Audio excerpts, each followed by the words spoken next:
A man who called himself a youth pastor, charged with 3 counts of sexual abuse of a minor, pleads guilty to aggravated battery. But 2 of his victims are speaking out, frustrated to learn he will not be required to register as a sex offender, despite the pain they say they endured as children in his care. They shared their stories with our Sabrina Franza only on 2. He would offer to give us a ride, and then whomever that sits in the passenger seat, we just knew, like, okay, he's gonna touch me. Catherine Park met the man who she says sexually abused her when she was 13 years old. I knew what was going to happen, and obviously that is not what I want for myself. So I actually sat in the very back of the van. As kids left the van one by one, he asked me to move up and get close to him physically. She says it started with a hug that was just too long. I was on admin, she was a counselor. An embrace from a man who went by Pastor John Kim, the then youth pastor at Salvation Army Mayfair Community Church. And as soon as I showed the sign of discomfort, it was immediately met with, oh, Pastor John's just very affectionate. Friday night youth group, she says it always ended in a dreaded car ride home. Seats buckled, doors shut. He usually starts with holding hands, which I thought was very inappropriate. And then he would lock his fingers with me. He's just kind of rubbing the back of his hand on a girl's breast, and I've seen it. And it happened to me before. Children are shining like stars. John Kim worked at the same church for years. The parents are the founders. His sister was our Sunday school teacher. We just had no outlet to even convey this concern. For years, Catherine remained silent about the abuse. Only an unthinkable situation decades later pushed her to come forward. My brother and my sister-in-law now, without having the knowledge that the pastor abused me, was going to officiate their wedding. She made a move to confront him, wrote him an email.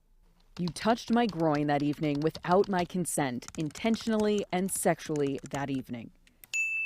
He responded, I want to completely own my actions in the past and say I was wrong. My mind immediately goes to one other person that I also need to apologize to. For him to respond with, hey, there's another victim whom you are very close to.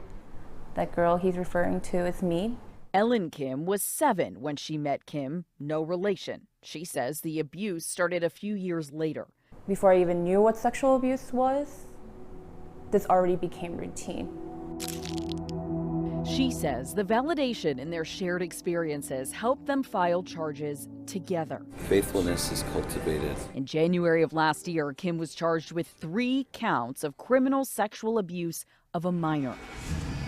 Their later victim impact statements went into painful detail of the alleged grooming, non-consensual touching, the struggle even after the physical abuse ended.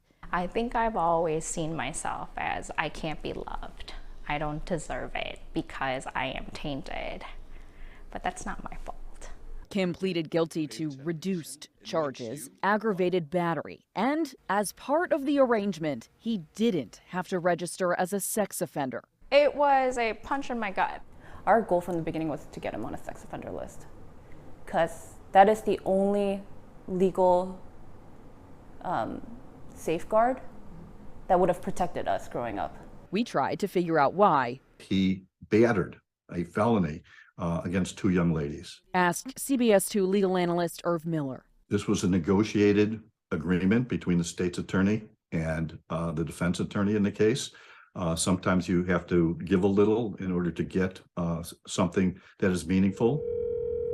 To see if he might have any comment. We attempted to get in touch with John Kim multiple times and couldn't reach him. How were you able to find your own happiness after having gone through all of this? In this journey, I was able to find my voice and to prove it to me that I actually deserve that love at one time that I didn't think I deserved. Catherine found a lifelong partner. She and Ellen. Our goal is that we could just be just a resource for other survivors. Found a new mission. Sabrina Franza, CBS 2 News. Late today, the state's attorney's office sent us a statement saying, in part, John Kim was sentenced to 2 years probation and ordered to complete a sex offender evaluation program as a result of the plea agreement that aggravated criminal sexual abuse charges were dismissed.